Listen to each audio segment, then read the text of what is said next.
Bit of a fangirl moment.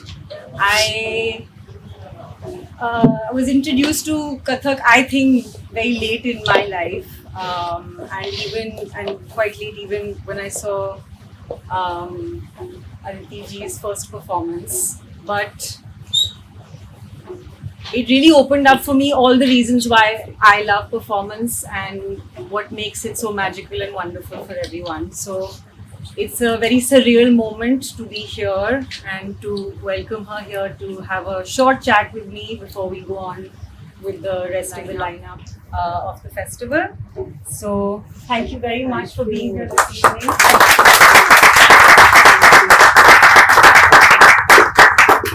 So, thank you for being here. Thank you for having me. It's an immense privilege, and I am hugely excited that this moment is happening. So, thank you.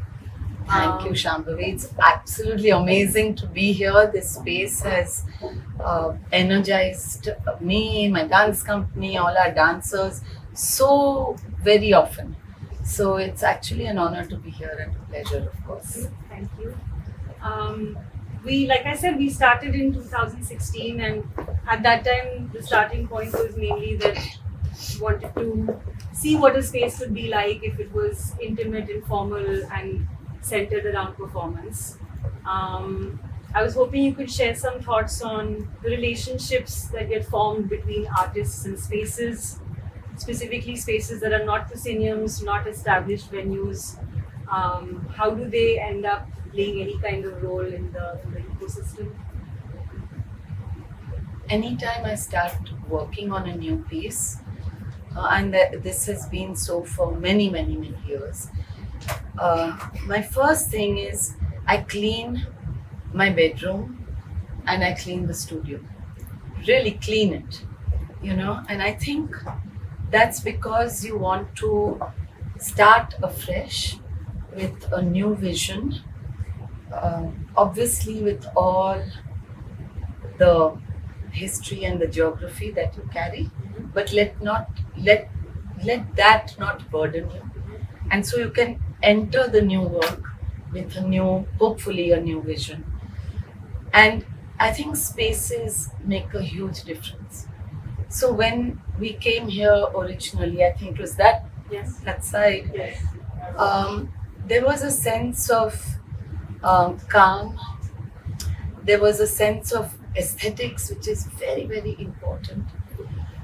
There was a sense of minimalism, in the sense, same way as I say I clean my room, So you allow the artist, and I felt really warm here.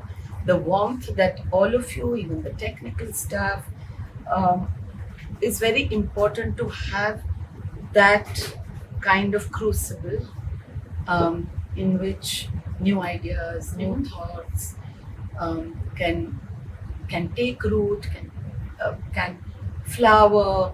You may not use them, but I think that's very, very important. And we've had so many associations in terms of creating work, just sitting, and sometimes we just sat and discussed with the number of dancers. Yes. Met all our collaborators, sometimes dance so intensely that we really messed your whole space with all our costumes all over. But it's very important to have that aesthetic, calm, inviting, and in a sense that encourages freedom. So there are no blinkers. Ye hai, is it this or is it that, or what are you dancing, or just come and explore. Maybe it's something that may work, something not. So it's been, thank you for this space. We've had many, many interesting things have come out of it. Actually, this somehow became our deliberate way of operating, which was we wanted to be in the space. We wanted to be something that would feel warm and inviting to us, and therefore anybody else who came into the space. The other thing that was really important was that it would be open, planned, flexible space, so that many kinds of things could happen. whether it was a rehearsal or a shoot or a performance or a talk or a workshop, the idea was that the space would be able to hold multiple voices, forms, and faces. So it's interesting that you say that, because what started as us just trying to be however we knew how to be, and we're not, Akhil and I are both not specifically from an artistic background, so to say. Neither am I. So it's nice that served some kind of purpose in the flow of things. Could you talk a little bit about any specific moments you had that shaped a part of an artistic process with any work that you did, or people that you met at the space that somehow facilitated things further? When you mentioned performance, we've done it here. Talk, we've done it here. Workshops, we've done that. In fact, here, which was the original. Of course, rehearsals, umpteen times. Also, R&Ds, research and development, also shoots. So we've really taken advantage of your space fully. And there have been many connections. Let's say with Sangeeta ji, she came here to watch 10 by 10, and we got to meet each other here, which was amazing. One very important thing that happened, and that was thanks to you, is that when the pandemic happened and artists suddenly, we were confined and we had to find expansion within that confinement. And very early on, you commissioned a film called Amorphous. It was some festival that you were doing.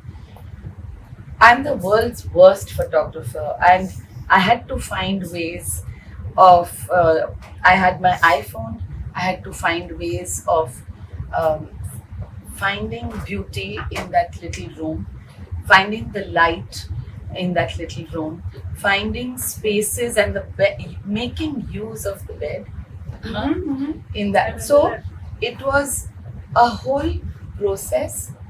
In the process, we had many conversations. We met the editor Yash, who you introduced us to, and something very different came about from that. Going from there, we met Anuj also, who has. It's been a really amazing collaboration, because we've had these some amazing short trailers that have come out of that. And I would really wish that we can have, every time I come to a performance here, I may not actually meet the dancer, but there's a little bulb that lights up, like the conversation you had. And I think those are very, very important. These little points that connect. And I'm sure I'm forgetting a whole lot of people that I met here. So I'm sorry about that. It's actually quite interesting when the dots connect. I feel the same about how, where Oddbird started as an idea. I remember Akhil and I came to see one of your performances at Kamani, and we spent the post-show dinner just raving about how wonderful different aspects of the production were, and how we felt everything was cared for, thoughtful, and kind of presented with attention that really elevated a sense of what dance, classical dance, performance, or any of that could be. And a lot of how we've tried to shape things here is kind of from the remnants of those conversations, those moments, wanting to feel that what we felt when we watched you on stage then, and what we carried with us when we went on for dinner, which is why when we have shows at Oddbird, you come in early, you can get something to eat or drink, you can stay on later, you can interact with the artist, you can chat with them, share memories. The idea was to break some boundaries between that traditionally sometimes get formed between the stage and the seats, the audience and the artist. May I butt in here? Please, I think please. it's this exactly what you mentioned, the detailing and the care of each theme. Um, the space obviously reflects that, and that's something that goes into the work you produce, in care of the attention you give to the smallest detail. Of as soon as you walk in, what's the vibe? As soon as music comes through, or even viewing. Yes. Every time I've come to this space, there's something new, which is fascinating because constantly evolving as a viewer and as a participant of whatever we are doing here. So that's what art is all about, isn't it? A constant evolution. Yeah. Sorry. No, that's you said it very well. Exactly what I was thinking. How do you see the relationship between spaces and artists evolving going forward? We're seeing very different kinds of work coming out depending on the access that artists have to various resources, whether there's a big team or a small team, solo work versus ensemble work. How do you see a space kind of helping to facilitate more of that in all the forms? What should As we continue artists doing? in India, and some of us are quite privileged in the fact that we do have a space. At least mine is a living room, but at least there's a living room which has enough space. It was amazing because you had opened your space to us, okay, and I know for a fact that all my dancers and all the young dancers that I know, Gaurav Bhatti is here. Yeah, he's a brilliant dancer and choreographer, and how difficult it is to find space in any metropolitan city. How expensive, because there's not much money in dance, if I may say so. Yes. Eventually, it has to, I mean, you have to be able to afford Mhm.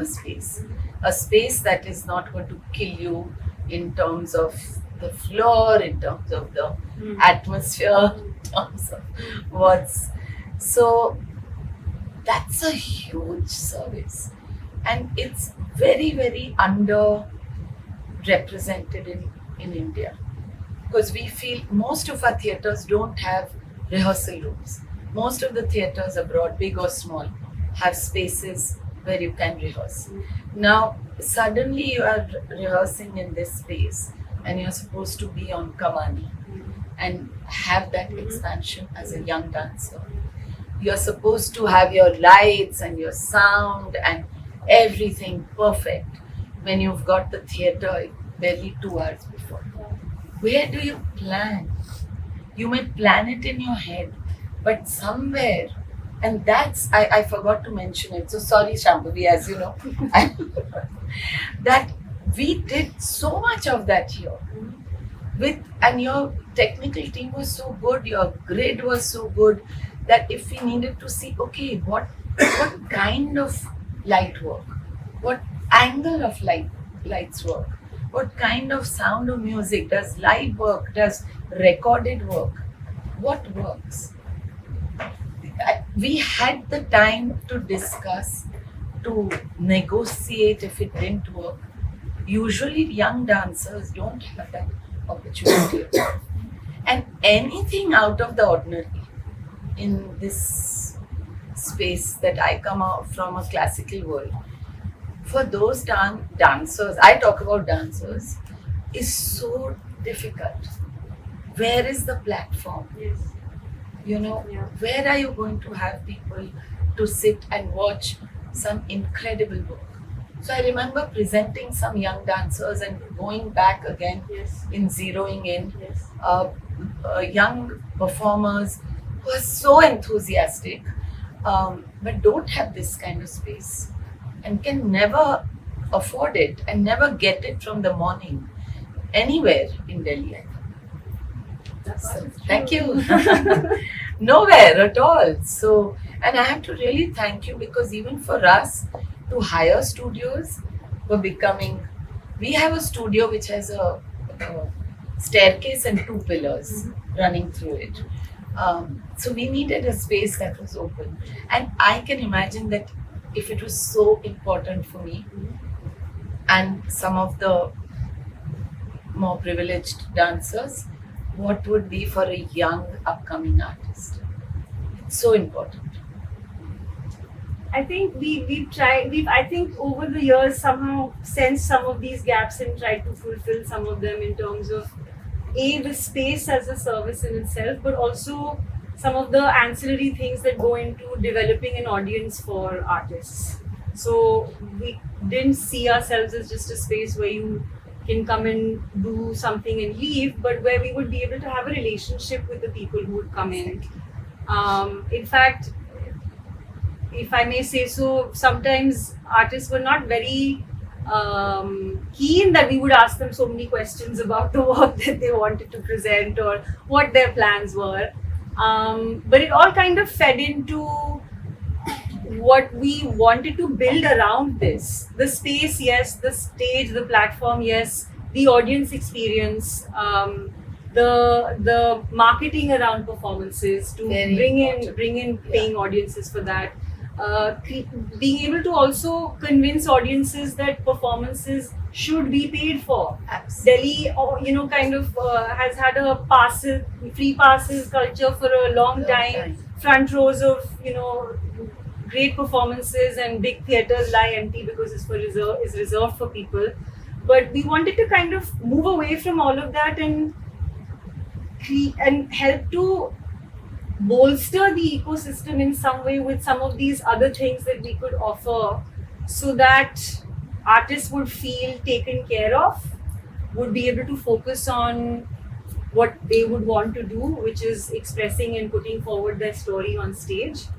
And also equally important for audiences to feel like their experiences have been attended to, that the thought into whether they can see properly or not, whether they feel cold in the space or not, and I often get feedback on that, whether they have felt welcome or warm or invited into the space by all of us here who show up as hosts for the evening. It was to find a way to bridge this between these two entities, the audience and the artist, and us actually intentionally coming in as not creators or makers, and wanting to use that perspective to say, how can we make this a little bit easier, and how can we bring in more audiences for this? And we've been very lucky to come across diverse and interesting work throughout the years. It's been incredible to see that when a place exists, where the work comes from and what kind of breadth it encompasses. You mentioned asking questions to artists. Sometimes it's very, very important. And I want to, one actual experience I had here. Akhil, if you remember, you had said, I want to come down, and we were doing within with the new batch of dancers, all very young, extremely enthusiastic and fabulously tayyar, what we say. But they had never spoken about it. So if you remember that day, only 2 of the senior dancers spoke. None of them. Most of them were quiet, very, very hesitant, and maybe asking themselves, Ki, what is it? Though we keep asking them, but an outsider asking makes a huge difference. You won't believe it. The same group of people, we are working on a new project, and they are full of questions. Yeah. So that day they were very shy, and they did, but the process had started. That it doesn't only have to be Aditi or the musicians asking or some collaborator. It could be somebody who's a mentor, who's somebody total outside person who's walking in, and they are very curious right now of many, many different things. And 3 of them are performing here, zeroing in, the 3 young dancers, and also Deepak, who's been a collaborator with us for many years, who's a contemporary dancer. But thank you, because that was the first time, and they were very shaken up that day. Nobody answered. So yeah, it really helps. That's heartening to know. And I would also think that because when we have rehearsals, get outside people, not complete outsiders, but some, who you have a kind of chemistry, not a chemistry who's going to say, oh, badhiya, but critically look at the work. So it's very important that that happens, because you are left otherwise so isolated. You're making your work in a little bubble. Yes. And that kind of discussion at least opened there, Yeah. It's that's true actually. That bubble tends to exist for different forms and artists, and again I think a space serves a really interesting position where all these bubbles can come and collide, Yeah. and it puts us also in this unique and interesting position where we from outside can see these bubbles colliding and see these collaborations kind of coming to life. I want to just quickly shed a little bit of light on the collaboration that we have for this festival, which is right behind us are these 8 beautiful dance films which have been curated by Aditi ji. This is an installation called Shifting Focus. It came out of the first film that we kind of worked on together, or they made for the quarantine video project called Amorphous. And from that, the idea of dance in film came to be, and this is a fantastic curation that everyone should come and take a look at. It's going to be on for the next 4 days throughout the festival. The weekend after that, we're equally excited to have Zeroing In and all the artists that we're curating for that evening. But right now, we're going to get ready to head to the salon of the Anonymous. Thank you very much for being here. Thank you so much.